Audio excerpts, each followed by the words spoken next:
E aí, galera, estamos começando mais um episódio do podcast Boca Viva, um podcast em que a gente fala sobre tudo o que você não aprendeu na faculdade. Eu sou a Aline Pimentel, host e sócia desse podcast, e você pode me encontrar nas redes sociais pelo @doutora Aline Pimentel, com mais um L no final.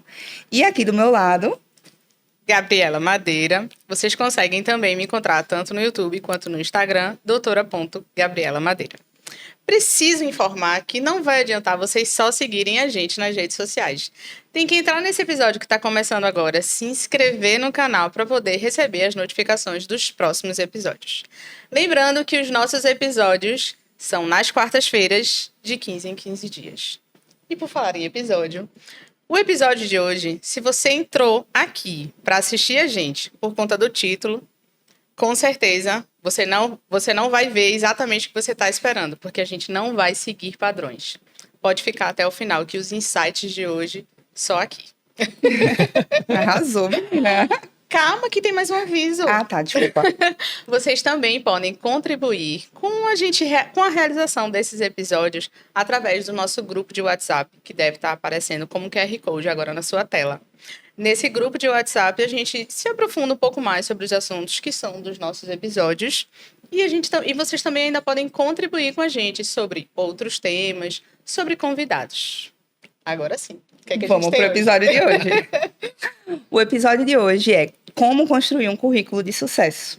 Eu queria ter ouvido esse episódio lá no começo, quando eu estava me formando, viu? E assim, eu quero dizer para vocês que a gente hoje não vai falar da digitação e formatação de um currículo. A gente vai falar o que é que a gente precisa colocar ali, como é que a gente pode rechear esse currículo para que a gente seja um profissional de sucesso, né, Gabi? Porque assim, tanto para passar em concurso, quanto para procurar trabalho, a gente precisa focar no que vai dar resultado, certo? Certo. Estágios, especializações, aperfeiçoamento, quem sabe MBA, mestrado, doutorado. Outras enfim, habilidades. Outras habilidades. Vamos conversar sobre isso hoje. E para conversar com a gente hoje, a gente trouxe Renan Santos. Eu vou ler aqui a mini bio dele para vocês.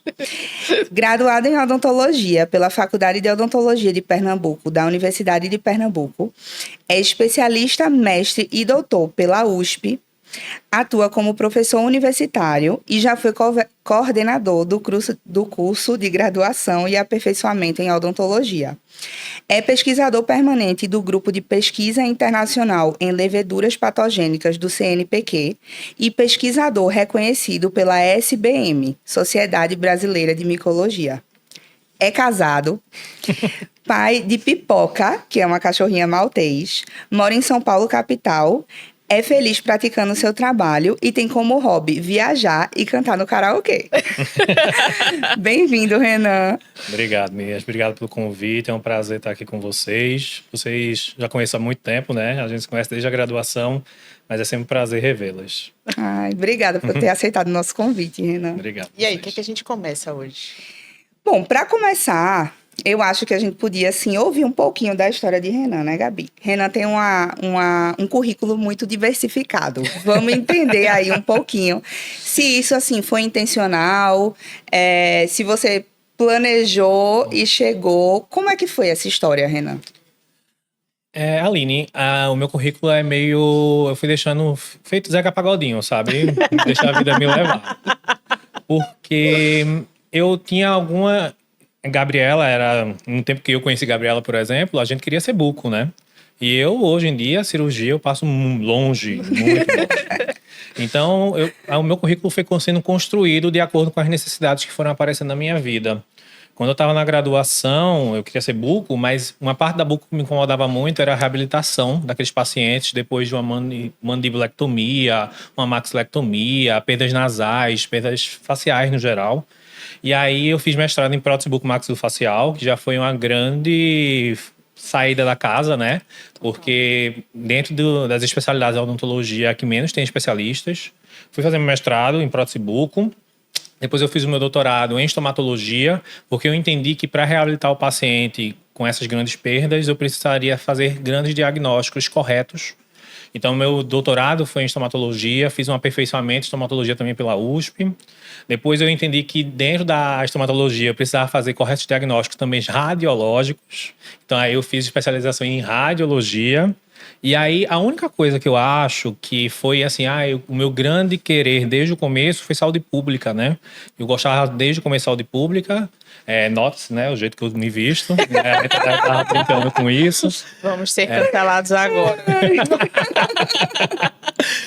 Mas eu fiz saúde pública depois e aí foi indo assim as coisas. Então, o meu currículo foi bem construído de acordo com as necessidades que se apresentavam na minha vida, entende? Que eu acho que é uma necessidade de mostrar-se hoje em dia para as novas gerações. Porque muita gente já entra muito taxado dentro das faculdades, pensando muito dentro daquele quadrado, né, da ROF, da Buco, da dentística. E não, às vezes você pode entrar com alguma ideia, como foi o meu caso, por exemplo, e não fazer nada a ver com cirurgia, ou Gabriela, que entrou dentro da cirurgia e seguiu, né? Total. Eu acho assim que hoje tem muito isso, né? Os alunos já entram na faculdade com aquele negócio ROF, ROF, ROF. Você é harmonizador, já entra, às vezes não quer nem aprender o básico da odontologia, mas infelizmente você vai ser cirurgião dentista. Então você precisa passar por todas essas outras cadeiras para que você consiga até ser um bom harmonizador, por exemplo, né? Na época da gente, o grande sonho, todo mundo entra no primeiro período. Sempre os professores perguntam assim, né? Vocês querem fazer que especialidade? Sim. Né? Aí quando fala cirurgia, aí todo mundo... E a realidade, quando chega no final do curso, não é essa, né? Porque você vai conhecendo outras coisas, se identificando com outras cadeiras e vai seguindo o caminho. E eu acho que é muito isso que você falou. A gente tem que ir também sabendo fazer ajustes no meio do caminho, de saber, eu faço isso hoje, mas talvez se eu fizer essa outra especialidade aqui, eu consiga complementar e ser um especialista melhor no que eu faço hoje, né? Então tá sempre se reajustando. Total. E pensando em sucesso, se você sempre segue a mesma caixinha, todo mundo vai seguir a mesma caixinha. E será que você vai ser uma pessoa de sucesso fazendo a mesma coisa que todo mundo sempre faz? Então, isso também é uma questão que deve ser pensada. Obviamente, as coisas foram aparecendo e eu me considero até uma pessoa privilegiada das coisas irem aparecendo na minha vida e eu conseguir ir captando esses sinais e conseguir construindo o meu currículo frente a isso, mas às vezes as pessoas ficam com dúvidas, né? E também tá tudo bem. A gente tem uma vida muito larga aí para a gente escolher fazer uma coisa e ficar o resto da vida também naquela coisa que a gente escolheu com 18 anos, com 23 anos, enfim. Total. Renan, para você é professor, já teve vários alunos, né? Vê como é que é a construção de cada aluno. Mas para você em específico, tanto quanto você era aluno e agora que você já tem um currículo recheado, qual é a importância real de você ter um currículo? Seja ele de sucesso ou não, eu penso que quando você constrói um currículo, você já atingiu o sucesso. Não importa qual foi o tamanho do seu sucesso, mas o fato de você ter feito coisas que são boas durante a sua faculdade, né, que vão lhe entregar uma ciência ou não, que vão lhe construir como um profissional melhor, isso já é um sucesso. Mas aí é isso que eu te pergunto. O que é ter? Qual a importância de você ter um currículo de sucesso? Tá. Eu acho que para a gente falar de sucesso é bom a gente definir o que é sucesso, né? Porque sucesso é uma coisa muito ampla quando a gente fala e cada um entende sucesso do jeito que quer. Mas sucesso, na definição mesmo do Aurélio lá, enfim, é justamente você ter êxito naquilo e você ser feliz fazendo aquilo. Então, muita gente define sucesso como dinheiro e nem sempre sucesso e dinheiro vão, naquele momento, normalmente estão, né? Mais na frente. Mas quando você termina de se formar, normalmente o sucesso não está muito entrelaçado com dinheiro. Então, é bom já deixar isso bem distinto. Que o sucesso que a gente fala é ser feliz fazendo e ter êxito fazendo aquilo. E a segunda pergunta que você fez foi em relação a ter, o que é a importância de você realmente ter esse currículo, seja de sucesso ou não, mas o currículo em si, qual a importância dele? Tá. O currículo, na verdade, é a apresentação, né? Quando a gente vai conhecer pessoas ou vai se apresentar dentro de empresas, dentro de concursos, ou até mesmo, se você quer seguir a área acadêmica, você vai se apresentar como um professor, né, dentro da área acadêmica, você precisa construir um currículo, porque é aquilo que profissionalmente vai te definir, né, dentro das áreas. Obviamente, a gente pode partir para outras questões mais psicológicas, né, como personalidade, enfim, mas o currículo é a base para ele pelo menos te chamar. Então, um currículo bem apresentado, um currículo bem estruturado e um currículo de sucesso, você sendo feliz e tendo êxito no que você faz, obviamente chama os recrutadores para que conheça pelo menos você. E aí, a partir daí, aí é outra história. Aí é você, frente à sua personalidade, frente a outras questões que eles também vão analisar. Mas um currículo, ele precisa ser bem construído e bem direcionado para que as pessoas saibam o que você quer fazer ali, né? Essa é a questão. E aí, muita gente até me questiona o meu currículo diversificado. Se quando olha meu currículo diversificado, as pessoas não acham estranho e às vezes bloqueia algumas portas, por exemplo. Sim, já bloqueou algumas portas. Mas eu entendo que se bloqueou aquela porta naquele momento, talvez não fosse o perfil que a pessoa se encaixaria. E talvez isso até me privou, né, de eu perder meu tempo, por exemplo. Entende? Então, eu, dentro da minha visão, que é bem holística, bem aberta, eu entendo que eu preciso trabalhar com pessoas que são abertas a outras questões. Então, eu não acredito em um cirurgião dentista que só faça uma coisa. Entende?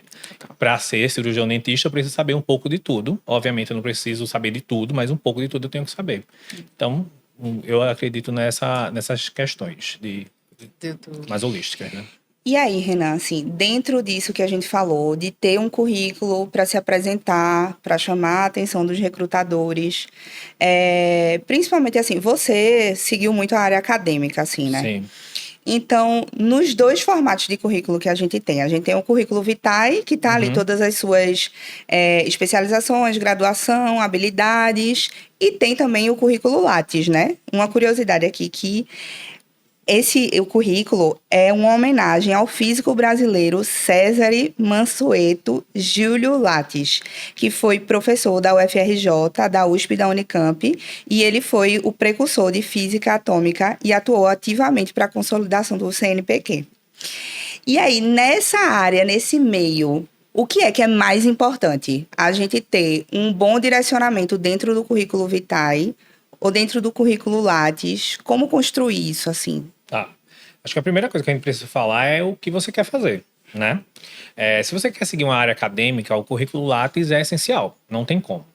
Então, o currículo Lattes é construído dentro de tudo que você faz na faculdade. Então, desde a apresentação de trabalho que você fez no primeiro semestre da faculdade, até o seu mestrado, seu doutorado, sua especialização, seu TCC da especialização, enfim. Tudo vai estar lá. Então, é uma construção muito mais voltada para a academia. Sim. Quando a gente fala de concursos no sentido de assistência, né, da pessoa atender os pacientes, enfim, essa questão mais assistencialista, aí é mais Vitae. E aí, quando a gente fala de Vitae, a gente tem que entender que existe uma pós-graduação que é Lato Sensu. Que aí a pós-graduação Lato Sensu é muito mais voltada para especializações, por exemplo, para aprimoramentos, enfim. Então, o que é que você quer fazer? Para onde você quer seguir?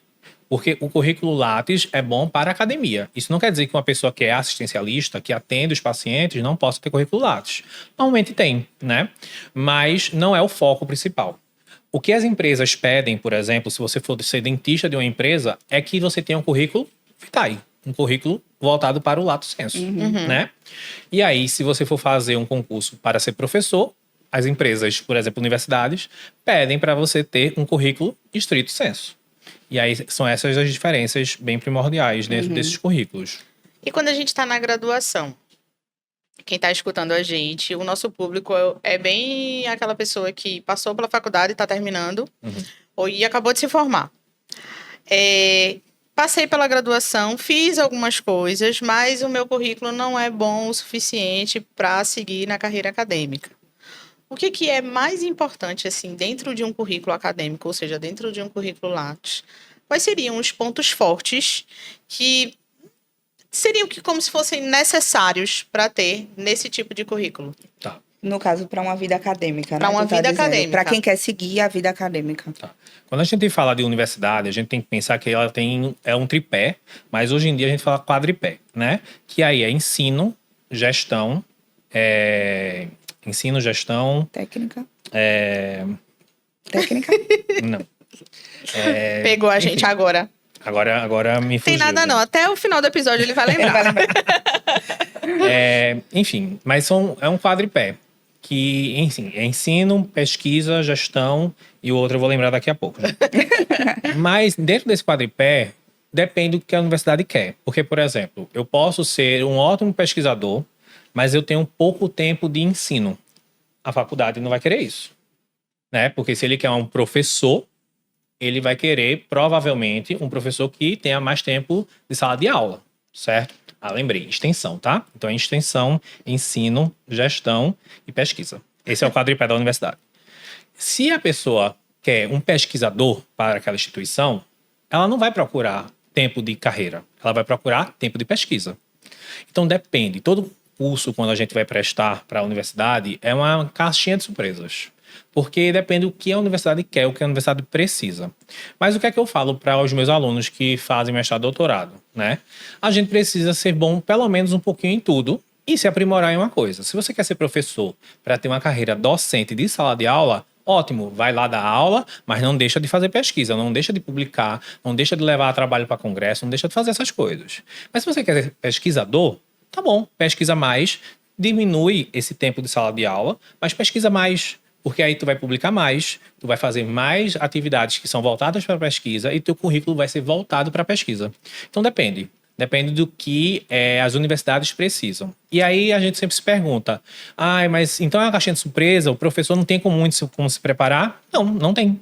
A gente não tem como se preparar muito para o concurso, a gente se prepara dentro do que o edital pede, né? Mas se a universidade quer muito um pesquisador, eles vão sempre puxar para o pesquisador. Só se você for muito à frente dos outros concorrentes para você passar mesmo não sendo pesquisador, entende? Então depende. Os pesos dos editais tendem a mudar frente a isso. E aí, a gente que já é mais velho de casa, né? Velho dessa corrida Não. aí. Não, Eu sou jovem. jamais. A gente já pega as coisas nos editais e diz assim, isso aqui eles estão querendo um pesquisador, isso aqui eles estão querendo um professor. Essa é uma dica muito boa, porque geralmente a gente monta os currículos, né? Pelo menos assim foi ensinado pra gente durante a faculdade. Você tem que ter uma pesquisa, você tem que ter uma publicação, você tem que ter uma extensão. E a gente nunca a gente escutou isso de que por que você não lê os editais para saber o que é importante para você ter no currículo? Totalmente. Se formou, você tem a pretensão de prestar algum tipo de concurso específico, né? Por que não vai atrás desses editais enquanto você ainda está construindo? Isso realmente Ninguém fala, nunca né? falou. E assim, eu lembro que na nossa faculdade, pelo menos, na FOP, né? Existia muito essa cobrança de que você tinha que ter uma iniciação científica e precisava publicar pelo menos um artigo. Tipo assim, é como se você, na faculdade, nos corredores, você fosse mal visto. Se você não tiver... Peraí, tu não tem nenhuma pesquisa? Tu não tem uma iniciação científica? Peraí, pô. E eu lembro que eu me senti meio que forçada a fazer uma iniciação científica. Eu entrei, consegui uma bolsa. E no meio daquele negócio eu ficava pensando, bicho, eu odeio isso. Eu odeio. Sabe por quê? Porque eu sou uma pessoa extremamente clínica. Eu gosto de clinicar. Eu gosto de estar ali com o paciente, entendeu? Eu tinha um sonho quando eu era Não criança. teve um episódio que tu teve que escolher, não foi? Entre uma bolsa. É isso que eu vou contar agora. Conta! E quando eu era criança, eu sempre falava, eu quero ser dentista e professora, porque minha mãe é dentista e professora universitária, né? Então, assim, pra mim, aquele era o meu sonho de vida. E aí, quando chegou na faculdade, eu consegui essa bolsa de iniciação científica e, ao mesmo tempo, eu passei num estágio extracurricular remunerado. E aí, a minha orientadora, eu queria conciliar os dois, mas a minha orientadora disse não. Pela iniciação científica, você tem que pagar as 20 horas. Como, né? Que a gente já tem uma faculdade que é manhã e tarde. Como é que eu ia pagar 20 horas? E aí, eu tive que escolher. E aí, eu larguei a iniciação científica, porque eu vi que aquilo não era pra mim. Eu sou clínica, eu gosto de clinicar, eu gosto de atender paciente. Eu gosto de estar sentada no mocho, entendeu? Então, assim...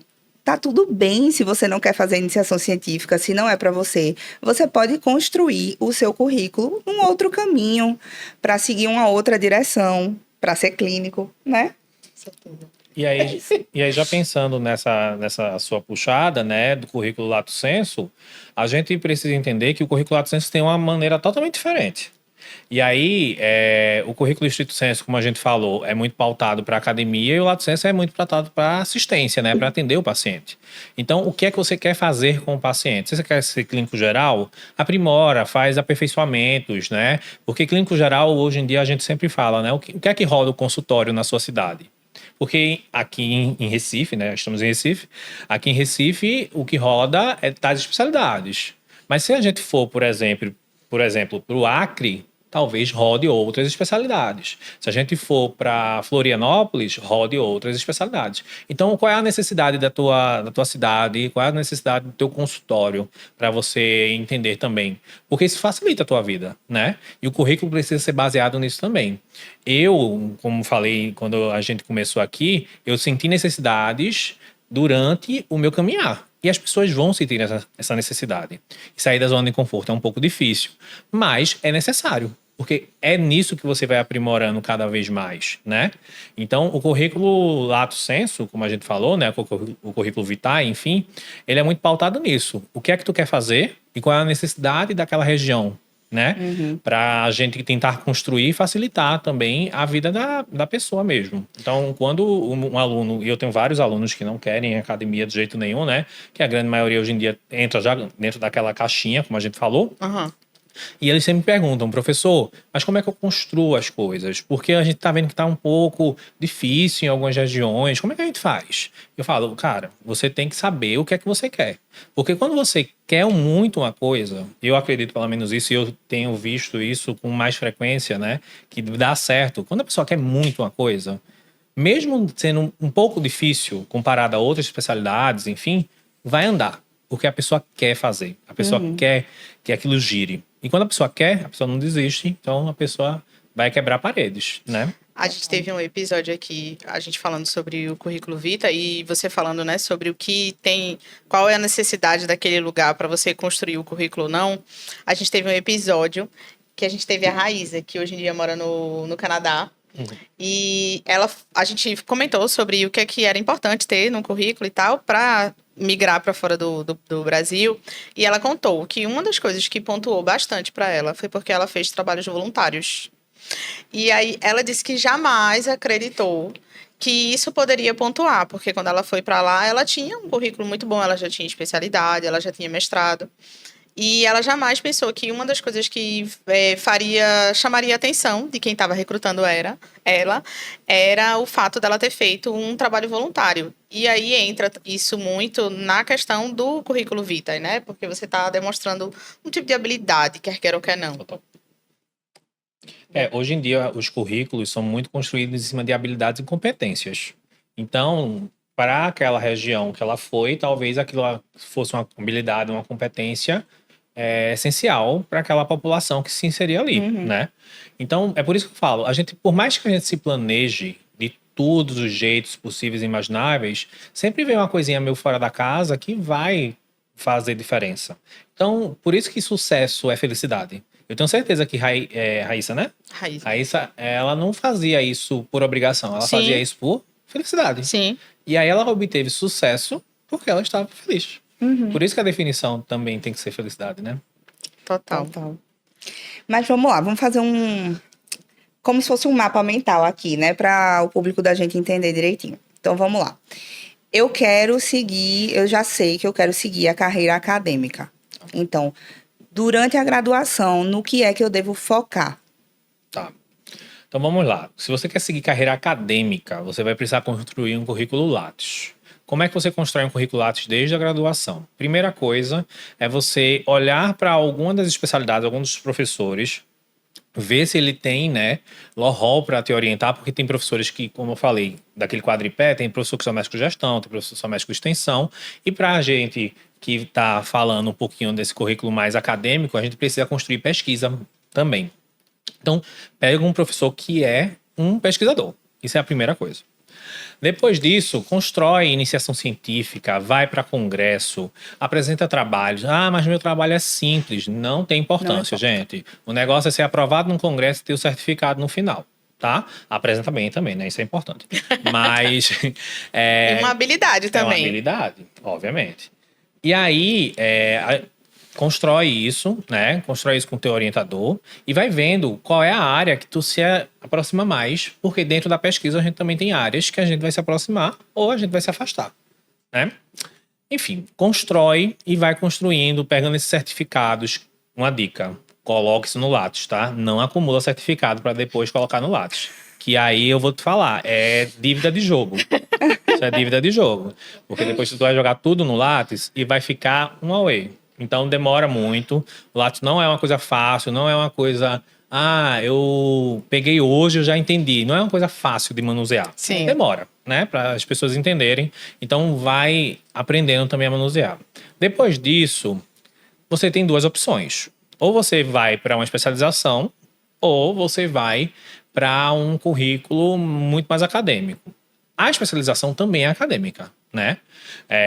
Até porque se você vai fazer, por exemplo, periodontia, é bom que você saiba, seja especialista das nuances ali da periodontia. E depois você vai pesquisar em cima da periodontia no mestrado e doutorado. Então, a especialização não é só lato sensu, né? Ela também é estrito sensu, ela também é currículo Lattes. Faz o mestrado e o doutorado, que eu vou falar que não é uma parte muito fácil, né? É uma parte mais complicada. Eu desisti né? do mestrado. Não é fácil, não é legal. E eu vejo que hoje em dia você tem que ter mais certeza de que você quer fazer o mestrado. Porque eu mesmo, quando eu estava na graduação, eu queria ser professora. Eu entrei no mestrado querendo fazer um mestrado. E quando eu entrei, eu vi que aquilo não era bem como eu estava. A minha expectativa estava muito mais alta. Mas é verdade, a minha expectativa estava muito mais alta do que eu encontrei. E não que eu não goste de ser professora, porque eu adoro ser professora. Mas eu acho que eu estava esperando uma coisa que não foi atingida completamente. Vamos deixar o doutorado para os outros, né, Gabi? Eu acho que um dia eu ainda vou voltar a fazer Oi? doutorado. Amiga, tá tudo bem? Teoricamente, um mestrado é para você aprender a ser professor. Professor no sentido de ensino, tá? Sim. De sala de aula. E o doutorado é para você aprender a ser pesquisador. Hoje em dia, essa divisão, se a gente for falar dos programas, né? Não existe muito essa divisão mais não, tá? Mas, teoricamente, é pra você. Vou lembrar uma coisa, eu vou lhe interromper, porque eu preciso falar isso.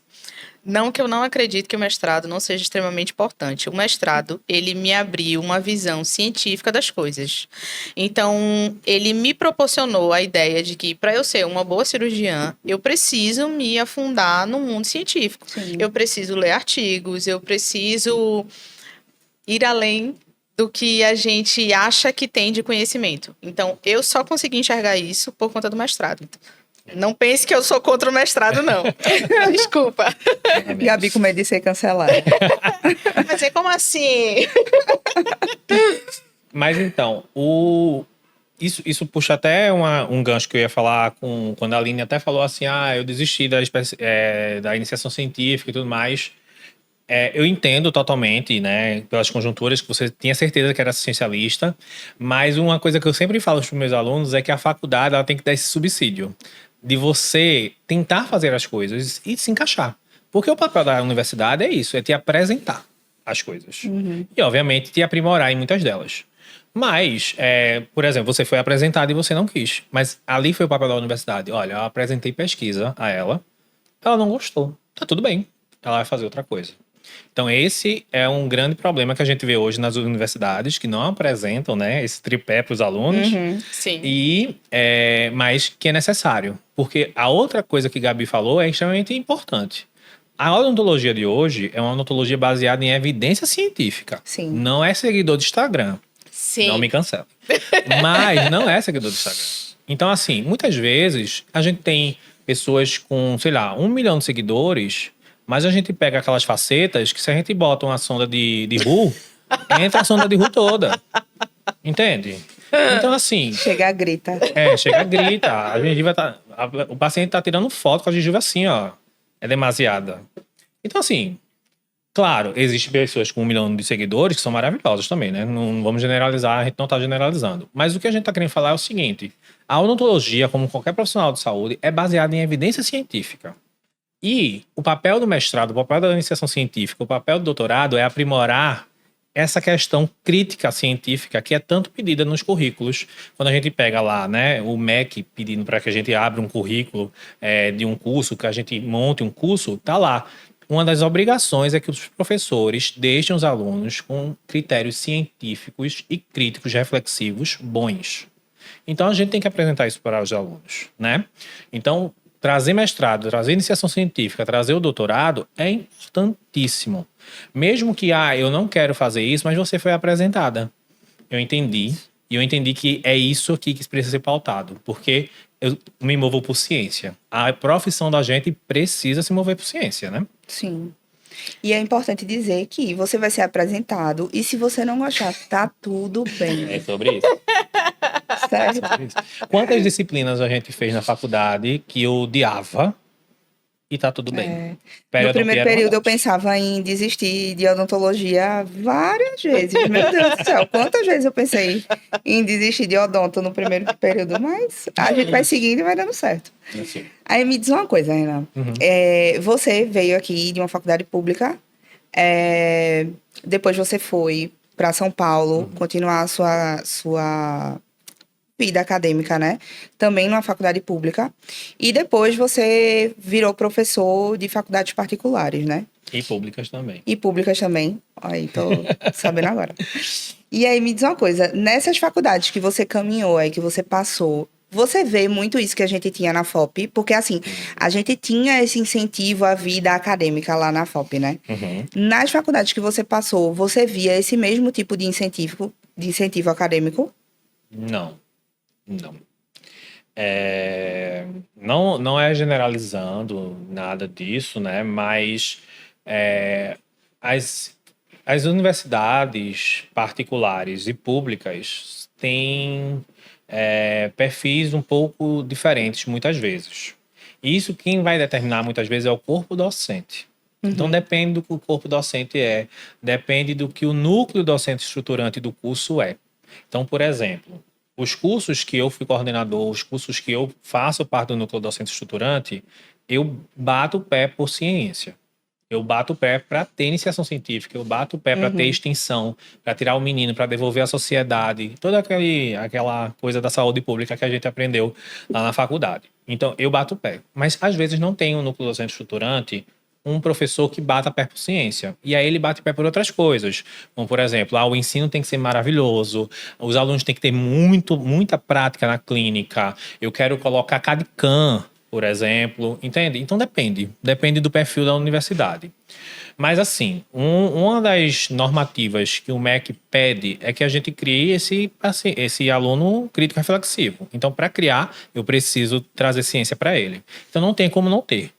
Teoricamente, mas tem faculdades que não tem. Não tem. Sim.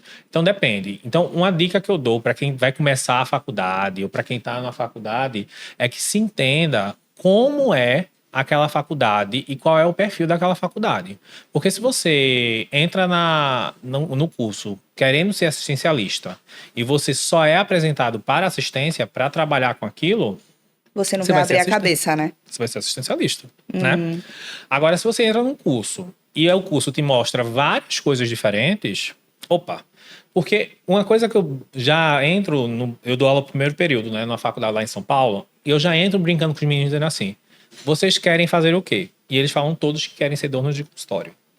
E eu falo para eles, mas vocês sabiam que vocês podem ser da gestão, vocês sabiam que vocês podem trabalhar na vigilância sanitária, vocês sabiam que vocês podem trabalhar em 1 milhão de lugares? E aí a gente começa a conversar sobre isso dentro da aula de saúde pública, né? A minha aula é um U, né? Então eu faço um grande debate entre eles. Saúde pública, gente. E aí, os meninos saem da caixa. Mas é por isso que eu falo. São perfis. E muitas vezes o aluno que entra na universidade não vai saber, né? Mas eu sempre falo com eles dizendo assim, procura saber de quem se formou lá, procura saber de quem está estudando lá, porque muitas vezes também você conversa com uma pessoa que se formou há 20 anos, Quando eu entrei na faculdade, eu conversei com a minha dentista tinha se formado há 20 anos na estadual. E eu entrei na estadual. E o perfil já era totalmente diferente. Então, as coisas mudam também, porque o núcleo docente estudante, o gestor da instituição mudou. Então, Sim. depende. Uma coisa que eu observo muito é da geração. A gente toda vez traz isso nos episódios. Dessa vez não dá para ser diferente. A geração que vê o Instagram e que acha que aquela pessoa que está te dando aula, que está te dando as dicas sobre determinado assunto, é um professor, né? Ele se formou professor e muitas vezes ele não é.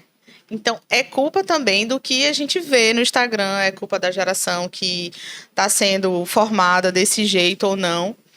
E também culpa dos profissionais que se intitulam, talvez, ou que não tenham buscado ali o respaldo necessário para ter um currículo de verdade, para se tornar uma pessoa que vá transmitir um conhecimento de verdade, digamos assim. E aí acaba acontecendo que no meio dessa confusão entre o que a gente tem na rede social, o que é apresentado pra gente, como os profissionais se portam nesse lugar, e talvez a falta do que tem na faculdade, acaba que muitos alunos não ficam incentivados a montar um currículo de sucesso, digamos assim. Eu também não gosto da palavra sucesso, mas a montar um currículo Pautado na ciência. pautado na ciência ou pautado na clínica, de acordo com o que ele quer futuramente, né? Mas Gabi aí tá a gente- lutando pra ser cancelada hoje.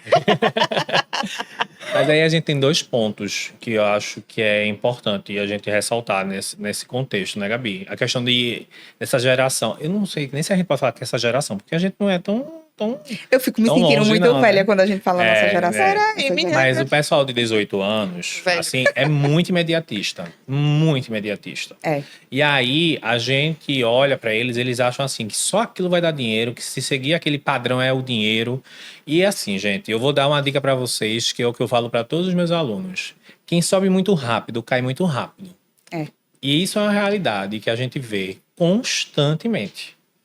Para você ser um bom dentista, para você ser uma pessoa que está segura do que está fazendo, trazendo saúde para o seu paciente, ou fazendo uma pesquisa muito boa, você precisa de tempo para aprimorar. Ninguém nasce mini gênio. Tirando o pessoal que aparece lá naquela emissora lá, né? Que são meninos assim que são fora de série mesmo. Sim. Mas a grande maioria da população tá dentro. Não é aquilo. Não é aquilo, né?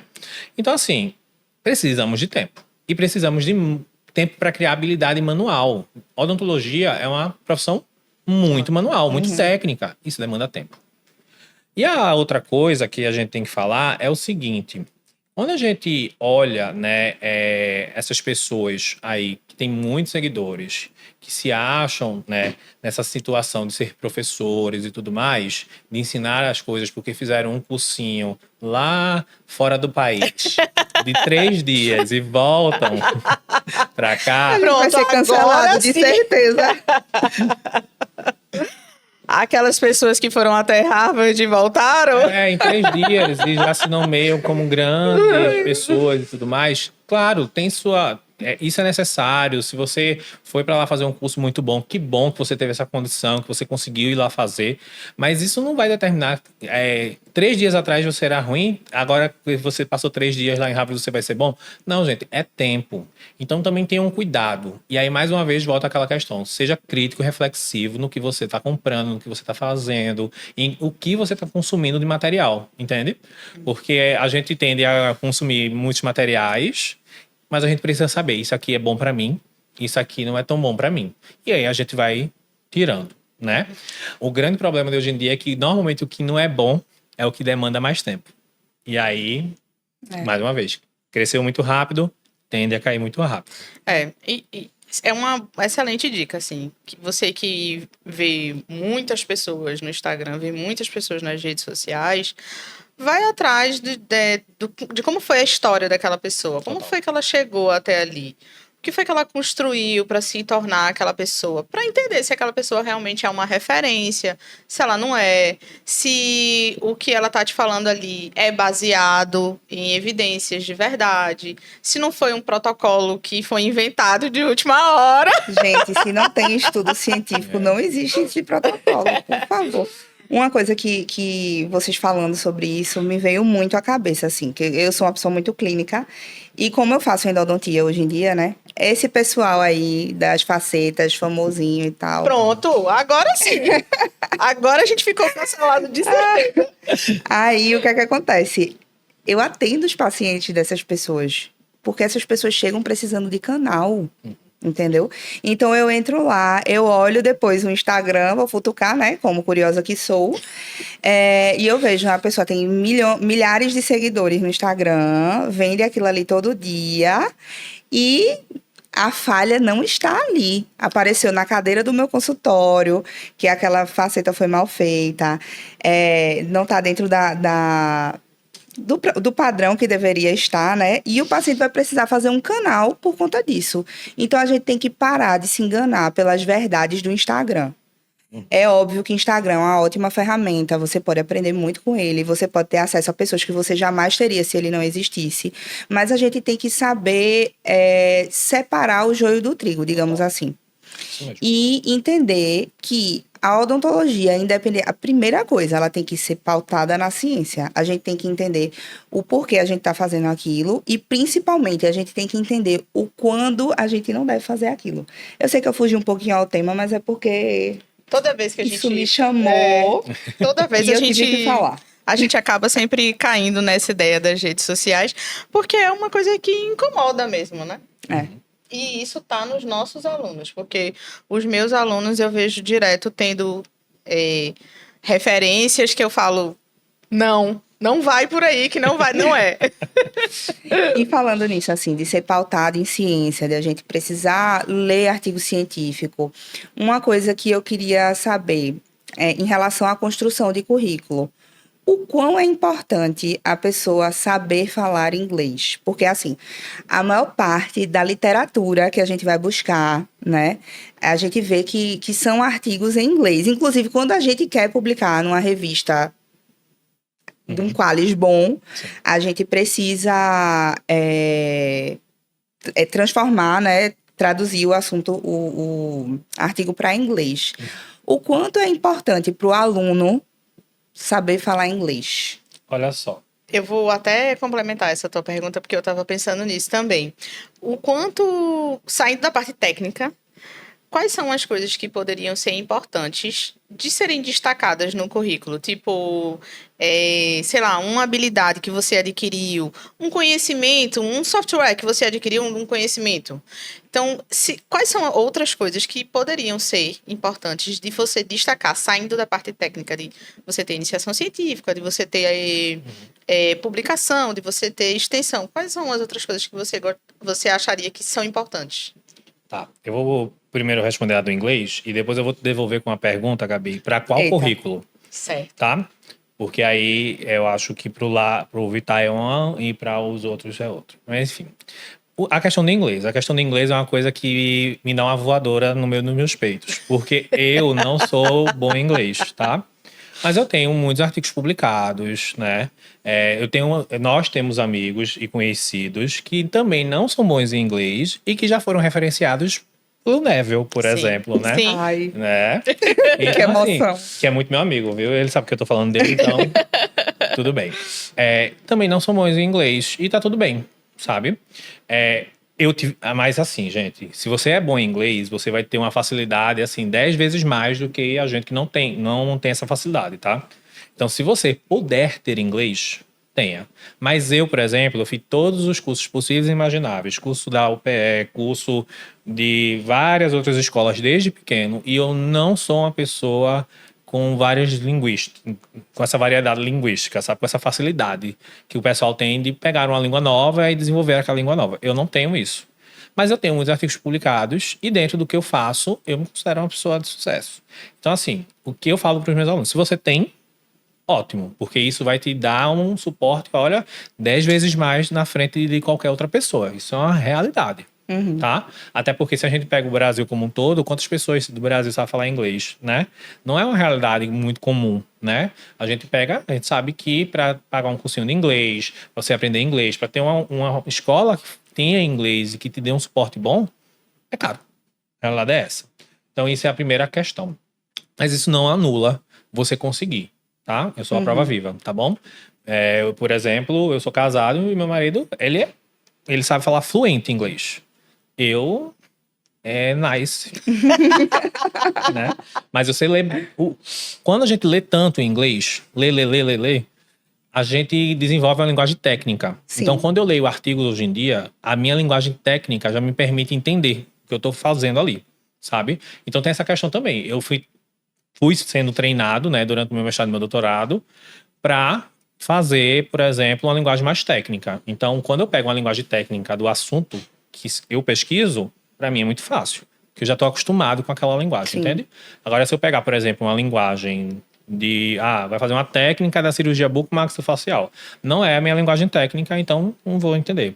Mas quem tem inglês é mais fácil. E aí a segunda questão é, qual é o currículo que você quer? Porque, por exemplo, se você for ser pautado num currículo bom, né, com habilidade e competências, siga aqueles 4 tripés que eu falei dentro do currículo acadêmico, né? Gestão, pesquisa, ensino e extensão. Esse aqui é os 4 tripés. E é nisso que você tem que se basear para um currículo acadêmico. Para um currículo vitae, por exemplo, aí é diferente. O que é que tu quer? Então, exemplo. Você, Gabi, é dentista e host daqui. Para você é importante fazer um curso de oratória, por exemplo? É Sim. importante. Não é isso? Porque você tem essa necessidade de criar essa habilidade e fazer com que essa habilidade cada dia mais seja aprimorada. É isso. Então, para você, a sua realidade fala que isso é importante. E aí, Pra para o outra meu pessoa, não. Lattes, não seria importante. Não seria importante esse tipo de informação, por exemplo. Vamos supor que eu vá prestar um concurso para professor. Tá. E eu devo colocar, por exemplo, lá no meu currículo, Lattes, que eu sou host de podcast, que eu falo sobre conhecimento. Eu acredito que depende da banca. Aí eu vou ser muito sincero, tá? Aí vai pro edital. Aí vai Ser para ler o muito edital, sincero. na verdade. Porque a né? gente sabe que tem pessoas que vão ser muito abertas e vão olhar isso com muitos bons olhos. E tem pessoas que vão dizer assim: tá fazendo o quê? Então, assim, depende também de quem é tua banca para aquele concurso, entende? Mas, mais uma vez, se tu acredita nesse negócio, se tu acha que isso é um diferencial, eu acho que tem que colocar. Eu acho que o meu Lattes, por exemplo, tem tudo. Tudo que eu fiz. Desde a entrevista que uma vez eu saí na Globo, que eu acho que foi, tipo, muito bom. Eu dei uma entrevista na Globo, que saiu no Jornal Nacional, até, por exemplo, enfim... eu participei da organização de uma corrida na USP. Botei lá. Eu fui organizador da corrida da USP. Exatamente. Entendeu? Que quer ou quer não, Bem são diversificado. coisas que a gente colocaria habilidades. no currículo vitae, digamos assim. Uhum. Não colocaria no currículo Lattes, né? Sim. Porque quando a gente pensa no currículo Lattes, a gente pensa nas formatações científicas mesmo, né? Apresentei um trabalho, construí um artigo. E aí, essas outras coisas, essa foi uma dúvida minha também.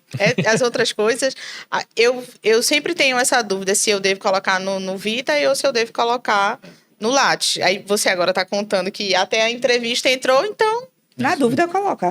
Mas é o que a gente falou da Raíza, por exemplo. Se ela não tivesse colocado isso no currículo Lattes dela, que ela foi... Fez trabalho voluntário. Trabalho voluntário, talvez ela não tivesse entrado lá. Entende? Então, na dúvida, é melhor colocar. Entende? E aí, se você vê que você vai fazer um concurso e a banca é super caxias, super metódica, são pessoas mais, né, quadradinhas, que você já sabe que elas são mais quadradinhas, talvez você chegar lá e faça assim, opa, excluir. E aí depois você bota de novo, entendeu? Mas na dúvida eu colocaria. Aí vem uma outra pergunta. O que não deve ter no currículo? O que você não deve colocar? Erro de português. Essa é a primeira coisa que não se deve ter em nenhum currículo. Parece até que fui eu que respondi essa pergunta. Erro de português. Porque o erro de português dá uma ideia de desleixo. Às vezes pode ser porque a pessoa não sabe. E a gente sabe disso, né? Pela conjuntura total da saúde pública, eu tenho que deixar isso bem ciente, né? Às vezes a gente sabe que as pessoas não têm certas condições e tudo mais. Mas se você é um dentista que tem um ensino superior, teoricamente você tem que saber minimamente português. Então, se você tem erros de português no currículo, aquilo ali é assim, para matar qualquer currículo. Isso é a primeira coisa que eu falo. E aí, uma dica que fica é, pede para outra pessoa revisar o teu currículo. Às vezes passou alguma coisa despercebido, você deixou passar ali, e outra pessoa olhando, ela pode te ajudar nisso, né? Sim. E uma coisa que, assim, eu bato na tecla todo episódio, no final do episódio eu sempre indico um livro. E uma coisa que ajuda muito a gente a escrever bem é a gente ler. Ler, você vai pegando ali tanto a grafia das palavras, quanto sinônimos, como você usar as palavras, até se você quiser seguir uma vida acadêmica, ter um repertório de palavras para dar aula também, entendeu? Então, leiam os livros que eu indico aqui no podcast. Vai ajudar até no seu currículo. Boa. Pois é. Bom, preciso dizer que já tá terminando. Não, Gabi, peraí, pô, tá muito cedo ainda. É porque a gente sai conversando. E aí são tantas coisas que aí a gente não vê o tempo passar. Mas, antes de terminar, antes da gente finalizar e antes de você dizer o seu livro, como sempre em todos os episódios, uma coisa que eu queria te perguntar, Renan, é quando você montou o seu currículo, você seguiu por uma linha e quando entrou no mestrado, doutorado, seguiu por outra linha. Você indicaria isso para os seus alunos? Então, eu vou ser... Pensando na realidade do Brasil, agora, os professores precisam ser mais diversos. Então, assim, para a faculdade particular, o meu currículo é um prato cheio. Porque eu consigo caminhar em diversas disciplinas, auxiliar em diversas coisas. Para a faculdade pública, o meu currículo, como eu tenho meu doutorado na estômato, o meu currículo, então, para eu fazer um concurso, provavelmente, muitas vezes, o meu currículo só vai permitir que eu faça um concurso para estômato. Então, mais uma vez, depende, mas o que eu digo para todo mundo que está entrando, eu acho melhor você ter um currículo diverso e pensar assim, se eu for entrar na faculdade pública, o que é que eu preciso, o que é que eu quero ser de professor? Eu quero ser professor da periodontia, então seu doutorado é em periodontia. Seu mestrado pode ser qualquer coisa. Física nuclear.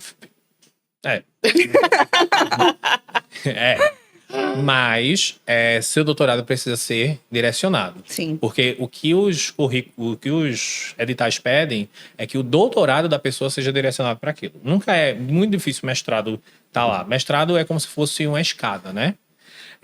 Para o doutorado. Quer dizer, não deveria, mas muitas vezes é tratado no Brasil como se fosse uma escada.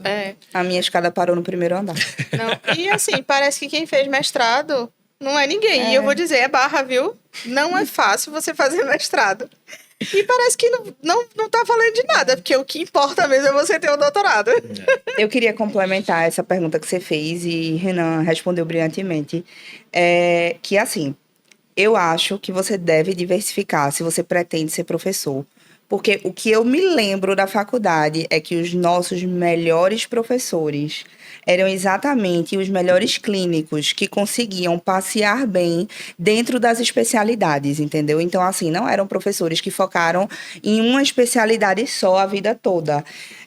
Os professores mais marcantes para mim, dentro da faculdade, foram exatamente aqueles professores que sabiam fazer um pouco de dentística, um pouco de endodontia, sabia pelo menos extrair um dente, entendeu? Foram os que deixaram o maior legado, mesmo assim, para a minha vida clínica, entendeu? Então, diversifique, vai dar certo. Foi bom isso, viu? Realmente. E se você parar para pensar, a gente está formando o quê? A gente está formando um especialista na graduação ou está formando um cirurgião clínico geral? Cirurgião dentista total, Então, clínico geral. Exatamente. Livro de hoje, a gente tem o quê? Livro de hoje, vamos lá. Já lê seus outros. A meta desse ano, de 2024, é 30 minutos de leitura por dia. Tem dia que vai, tem dia que não vai. Eu já ia perguntar, mas não vamos passar essa vergonha não, ao vivo. O livro de hoje é esse aqui, ó, Hábitos Atômicos. Eu pensei em trazer ele porque eu acho que para você construir tanto uma carreira de sucesso quanto um bom currículo, você precisa construir bons hábitos. E é exatamente sobre isso que o autor fala. Ele traz 4 leis para a gente fazer tanto a mudança de maus hábitos para bons hábitos, como construir do zero bons hábitos, certo? E aí eu trouxe, como sempre, uma pequena frase para vocês ficarem com vontade de ler o livro. Os hábitos são os juros compostos do autoaperfeiçoamento. Então, aquilo que a gente faz todo dia é que vai levar a gente para o caminho certo. É aquela história do faça pelo menos o básico bem feito, que em algum momento você vai chegar em algum lugar. E aí, para eu não esquecer, o produtor da gente sempre deixa aqui embaixo o QR Code. E aí você pode adquirir esse livro que a gente indicou aqui no episódio, através desse QR Code. E aí você aproveita e ainda ajuda a gente aqui no podcast. E aí, Gabi? E aí, Renan, pra gente terminar, finalizar, quem tá escutando a gente e tá naquela apreensão, quero montar o meu currículo, quero fazer desse jeito, não quero seguir carreira acadêmica, quero fazer de outro, qual seria, assim, o principal conselho que você daria para essa pessoa? Uma mensagem final, assim. Mensagem final, assim, pra gente finalizar esse episódio. Tá. Eu acho que tem duas coisas que a pessoa precisa ter em mente. Eu falei desde o começo que sucesso é felicidade. Então faça alguma coisa que te deixe feliz. Quando a Aline, por exemplo, viu que não era feliz fazendo iniciação científica, ela foi para assistência e foi feliz. Então faça o que te traz felicidade. Esse é o ponto principal. Parece conversa de vó, né? Mas é real, é real. E outra coisa, quando você chegar e for crescendo na sua profissão, aprenda a dizer não. Porque por muitas vezes você vai ter várias oportunidades e a gente, quando está crescendo, a gente não é ensinado a dizer não. Porque por muitas vezes a gente não tem nem como dizer sim, né? Então o não demora para chegar. Mas quando chegar as oportunidades para você dizer não, para você fazer escolhas, para você renunciar de algumas coisas, sente com calma, converse com as outras pessoas, mas tome a sua decisão. Para que a sua decisão também não seja pautada do que as outras pessoas acham. Porque eu, por exemplo, se eu fosse pautado no que as outras pessoas acham, o meu currículo não era tão diversificado. E talvez eu não tivesse chegado até onde eu cheguei. Entende? Então eu acho que são essas duas questões. Seja feliz e aprenda a dizer não quando chegar a oportunidade. Essa do não Fechou com chave de ouro. muito boa, viu? Porque quantos não são os profissionais que a gente conhece que tem 1, 2, 3 especializações e, na verdade, não é a diversificação. É a falta de propósito ali. Isso. Então, você vê que é o não que não soube dar. Vou fazer de tudo para ver o que vai acontecer no futuro, mas não tem um propósito definido. Muito bom. Renan, e como é que a gente pode te achar nas redes sociais? Eu sou bem low profile, tá, gente? Mas eu tenho um Instagram, né? Que ele é fechado, mas se vocês falarem lá que me assistiram aqui, a gente conversa, obviamente. Podem mandar. O meu arroba é sou eu, Renan. Eu já tirei o Renan da frente para muitas vezes o pessoal nem me achar muito, mas se me achar, pode adicionar. Total low profile. Renan, muito obrigada por ter aceitado o nosso convite. E foi ótimo, adoramos. Esperamos que tenha mais. É isso. Obrigado a vocês, meninas. Você que assistiu a gente até agora, achou que esse episódio foi importante? Não só para você que é dentista, você que é de outra profissão, vai lá e compartilha.